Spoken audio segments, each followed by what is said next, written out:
Namaste, everyone. Thank you for joining us for another session of the Ecology series that Indica is bringing you. And we're trying to understand the interconnectedness between ecology and Veda mantras. So as usual, the session will be hosted by Shantala Sriramiah ji, the founder of Veda Studies, and Dr. Nagaraj Paturi. So just a little bit about our host before we begin. Dr. Paturi is trained in Sanskrit and Advaita Vedanta and is committed to the transmission of Vedic sciences. He has designed several courses pertaining to the contemporary application of Vedic sciences and has been successfully teaching them and getting them taught. He is also a visiting professor at the University of Chicago and a senior director and chief curator at Indica.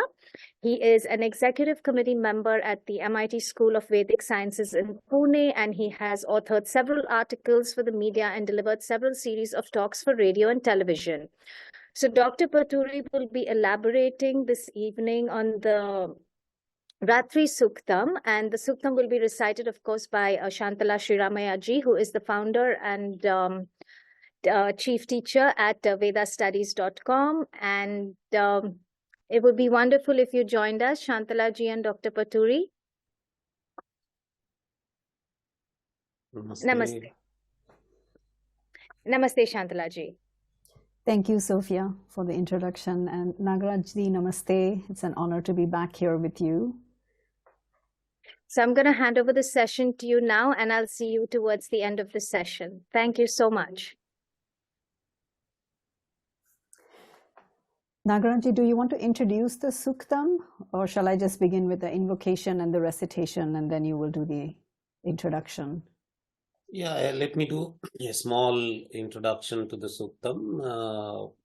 The Suktam that is going to be recited and explained today is called Ratri Suktam, and it is a Suktam of Rig Veda. And when you have a Suktam from Veda, you are supposed to know the Rishi, the Devata, the Chanda of the mantra. For this particular mantra, Sukta, you have Bharadvaja and Kaushika as the Rishi, and you have Ratri itself as the Devata, and the Chandas is Gayatri. Gayatri is a Chandas with 8 syllables each in 3 lines. It is a 3-lined Chandas. It is a 3-lined meter. And Ratri Suktam, as we are able to see, is a poetic expression to night. Ratri means night. And Ratri is part of nature's times of the day, different portions of the day. So it's a nature's worship. It is a nature's poetic celebration. So this Suktam is a celebration of one part of a day's cycle, and this is the other side of the glowing side of the day. Glowing side of the day when humans wake, and during Ratri, during night, humans sleep. So that is part of a cyclic way of looking at time, which is very crucial, a key aspect of Vedic way of looking at ecology, Vedic way of looking at nature. That actually shows how the Vedic way of cyclic time, Vedic approach of cyclic time has both sides, the glowing side and the dark side, also celebrated. So let us see how the dark side is celebrated when Shantala ji recites this mantra. Thank you, Nagaraj. I'll begin as I do with the invocation mantras, followed by the Ratri Suktam. Om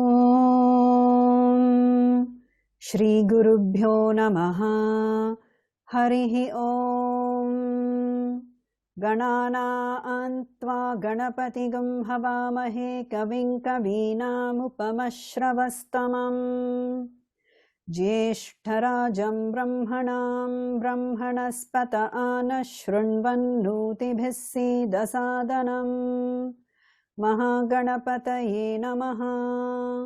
प्रणो देवी सरस्वती वाजेभिर्वाजिनीवती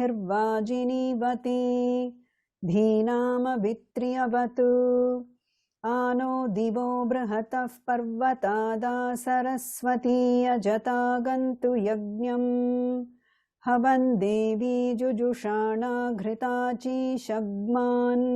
वाचमुषती शृणोतु वाग्देव्यै नमः।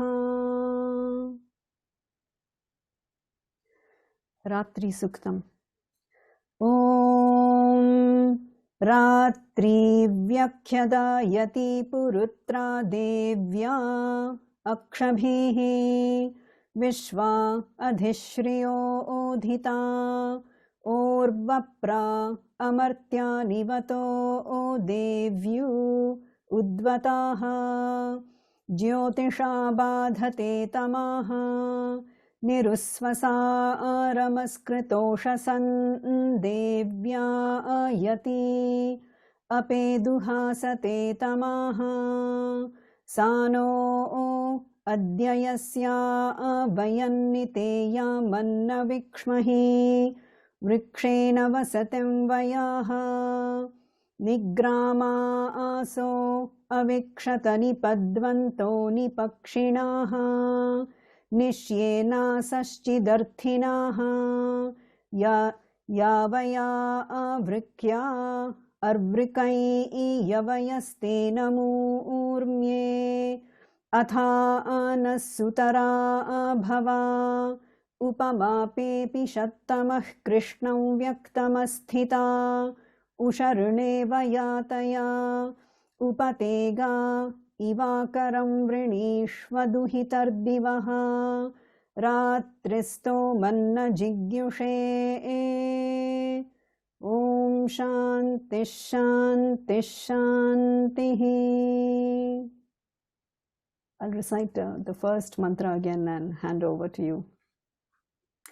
Ratri vyakhyadayati purutra devya akshabhihi vishva adhishriyo odhita.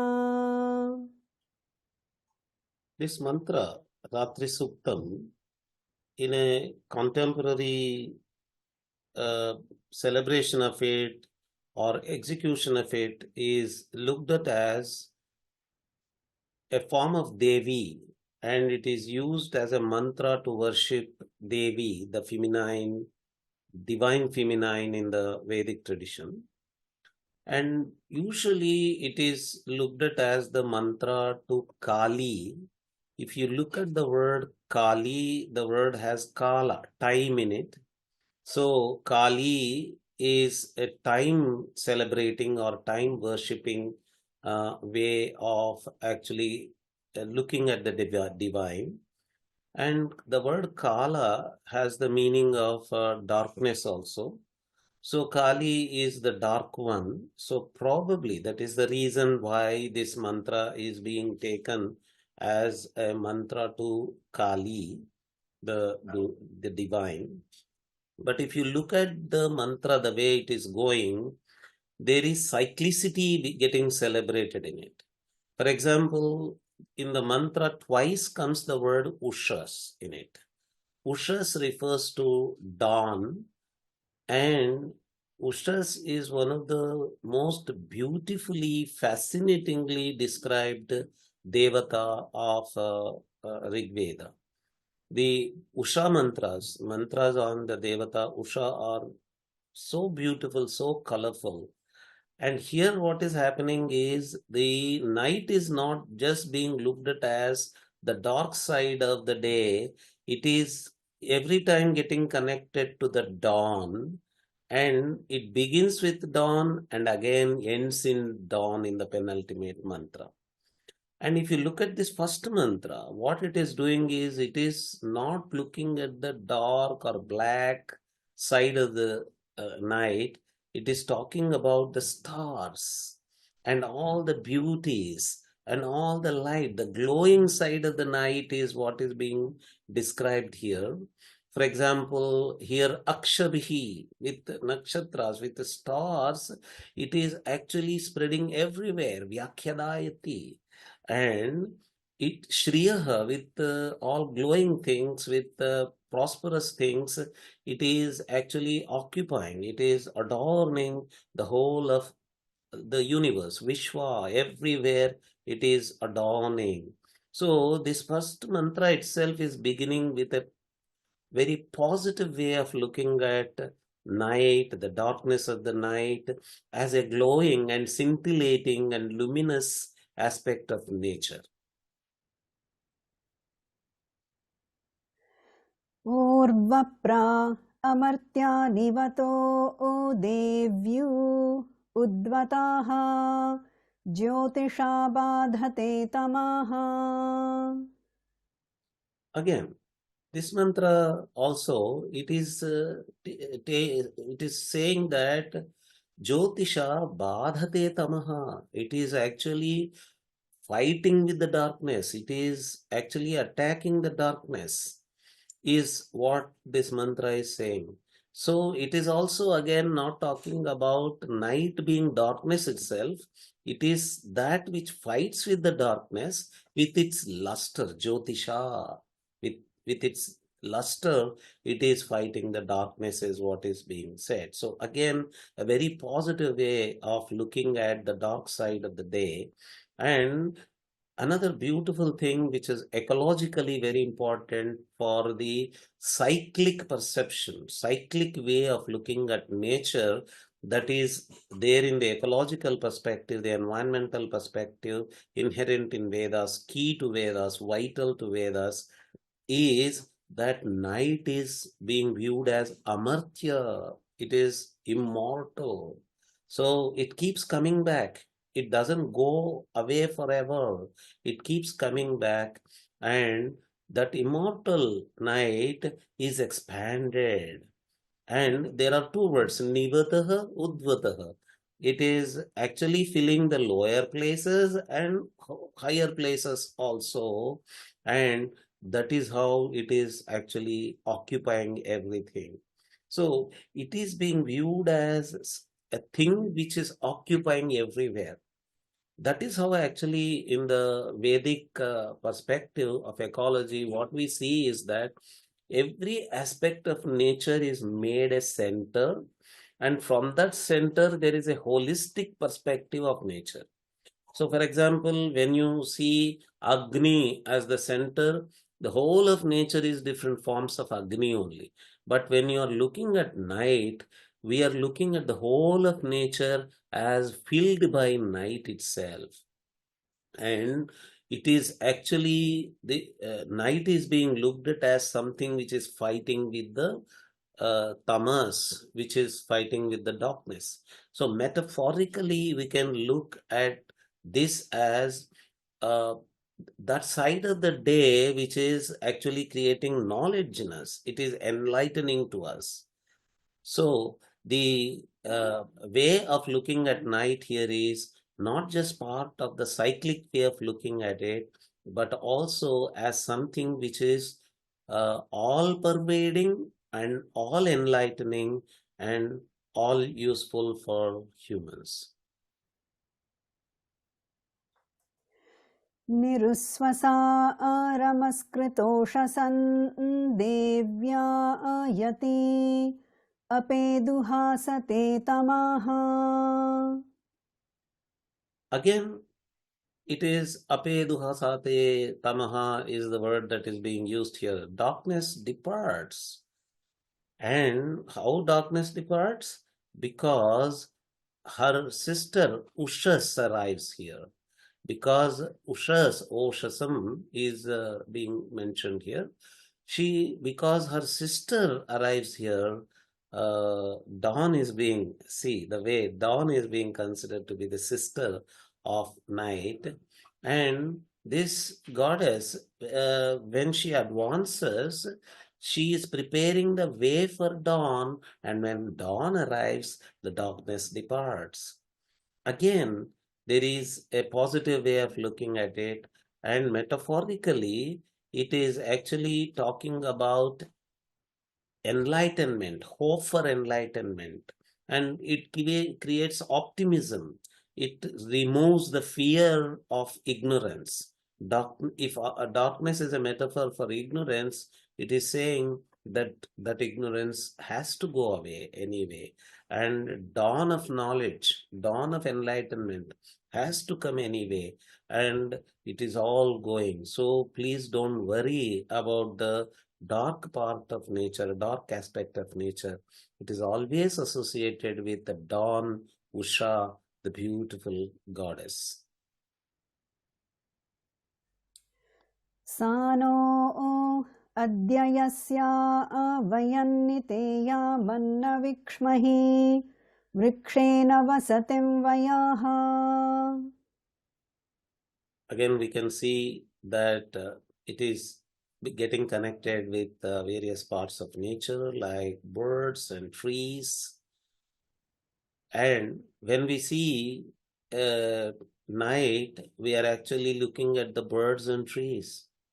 The how do we look at night as that of birds and trees? Actually, it is the time when birds return to their nests inside the tree. And trees are those places where these birds go home, they come back. And this goddess is a benevolent goddess and auspicious goddess. That is actually, if you look at the contemporary way of looking at divinities also, there is a classification, Ugra and Prasanna, malevolent and benevolent. And usually, anything that is dark or night or frightening is looked at as an Ugra aspect or malevolent aspect. But what we are able to see here is that she is being looked at as a Prasanna. She is being looked at as a benevolent goddess, and she is being looked at as the place where birds return. And this is what is important in an ecological perspective, that you have to, in all nature, it is birds and animals that are following nature the way they have to follow. It is only the humans who violate those nature's laws, those ecological principles.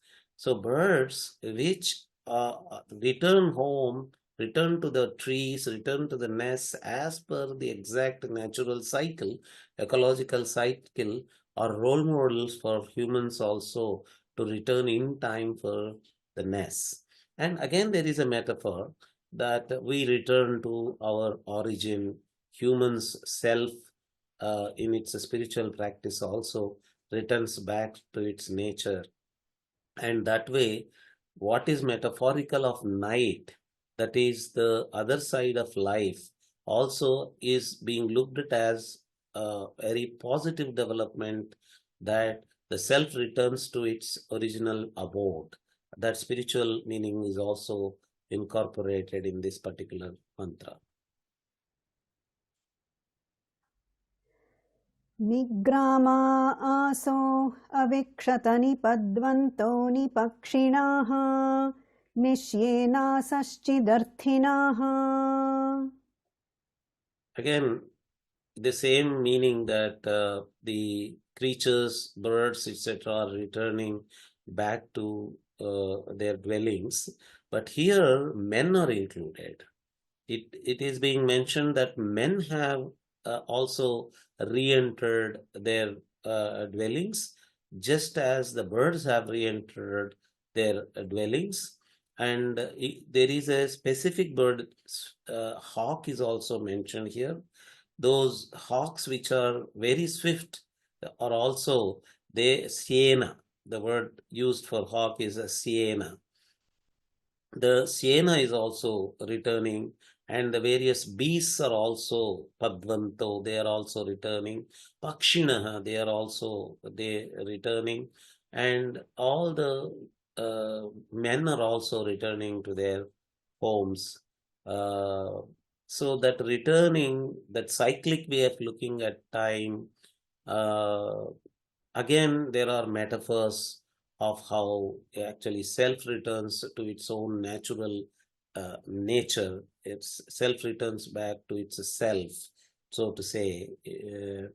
So that way of looking at the human life as returning back to its home. And here the human being that is being described is following the ecological cycle.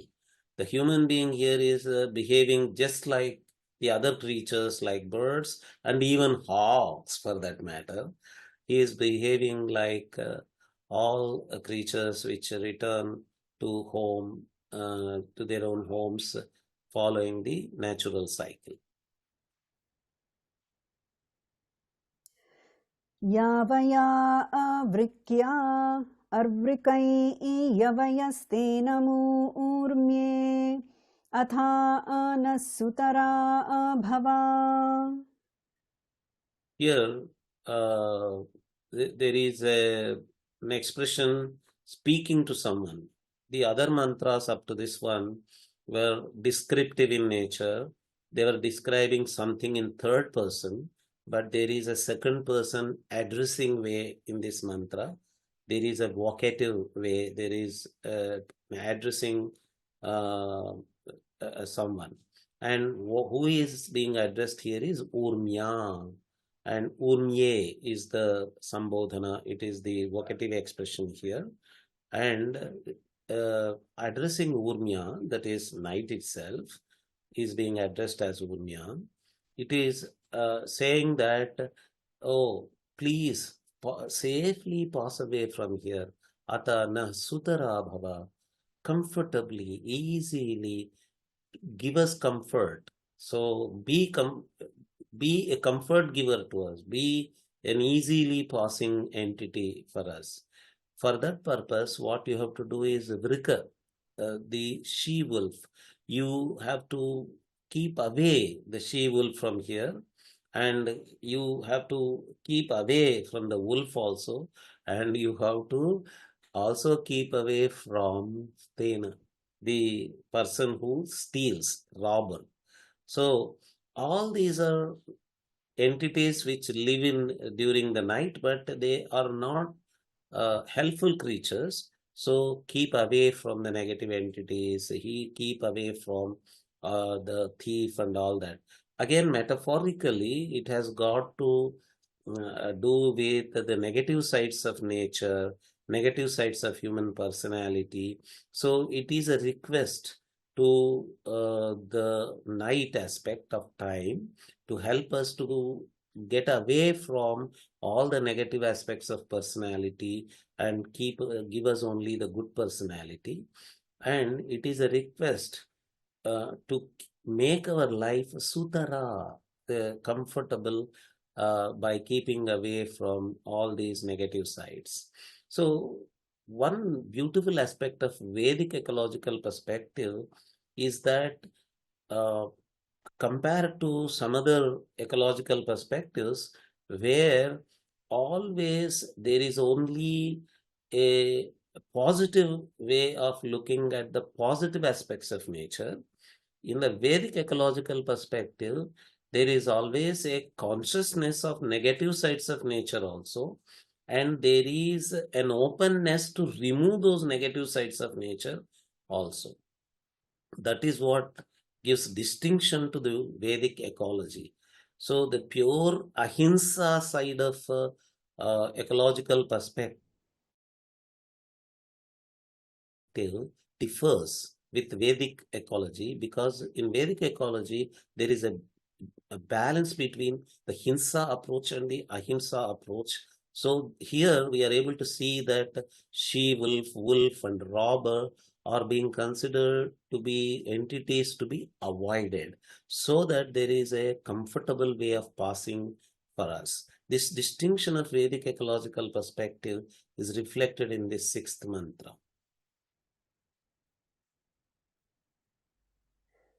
उपमापेऽपि शत्तमः कृष्णं व्यक्तमस्थिता उषऋणेव यातया. Again, as mentioned earlier, Usha, the dawn, is coming back into the mantra. And Usha, the dawn, is being said here that, oh, she has come. So, as if inside the night we are reaching the end of the night and dawn is dawning. She is coming. So, the mantra mentions that she has come. Usha has come here, and uh, there is an expression that ushas, as if we have a rina. Usha rina eva is rineva yataya. It is we are asked. The expression is, please discharge the darkness, as if we are indebted to ushas. So we have to go to Ushas, we have to go to dawn, because we are indebted to it. So we have to go back to it as if we are indebted to it. So here the description again is that Ratri is an all-pervading entity, and but Ushas has come, the dawn has come. So as if we are indebted to the dawn, we have to go back to that dawn. There are again a spiritual message of metaphorically saying that we are indebted to our own self-realization, which is Ushas, which is dawn. That is why from darkness, from ignorance, we need to go back to enlightenment.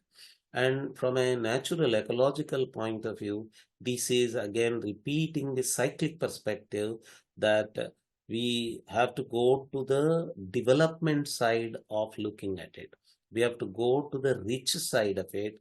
We have to go to the positive side of it, not looking at night as the end of the cycle. It is not a linear way of looking at the end as end itself. Here, the end is being looked at as the beginning of the end, and that beginning is Ushas here. Upatega ivakaram vrinishvaduhitardivaha ratristo manna jigyushe. What a beautiful way of ending this suktam. Most of these suttas have this beauty of a beautiful ending. This particular sutta also has got this beautiful ending that, oh, this mantra, this poetry, this expression, this celebrating expression, I brought to you, O Ratri, O divinity of night, the way I bring a cow here, a milch kind, a, highly big, greater variety of cow, as if I brought to you, I brought this mantra to you. That is a beautiful way of ending. And it is in the end, it is also saying that take it as the celebration of your victory. Jigyuse, as if this is a stotra of, this is a celebration, this is a praise of the victorious one. Just as at the end of a war, the victorious one is celebrated and eulogized, I am celebrating your victory, O knight. So please accept this as a cow, a gift of cow for you. The mantra is being described as milch kind, a highly celebrated variety of a cow. What a beautiful way of ending a mantra. Mantra itself is being looked at as a beautiful gift of cow to the victorious knight. Beautiful. I will recite the whole suktam again for our viewers and listeners. Om Ratri Vyakhyadayati Purutra Devya Akshabhihi Vishva Adhishriyo Odhita Orvapra Amartya Nivato Devyu Udvataha Jyotisha Badhate Tamaha निरुस्वसारमस्कृतोषसन् देव्यायति अपेदुहासते तमाः सा no अद्य यस्या वयन्नितेयामन्न विक्ष्महि वृक्षेण वसतिं वयाः निग्रामासो अविक्षत निपद्वन्तो निपक्षिणाः निश्येनासश्चिदर्थिनाः यावया वृक्या अर्वृकैयवयस्तेन मूर्म्ये अथा नः सुतरा भवा उपमापेऽपि षत्तमः कृष्णं व्यक्तमस्थिता उषर्णेव यातया उपतेगा इवाकरं वृणीष्वदुहितर्दिवः रात्रिस्तोमन्न जिज्ञुषे ॐ शान्तिः शान्तिः शान्तिः.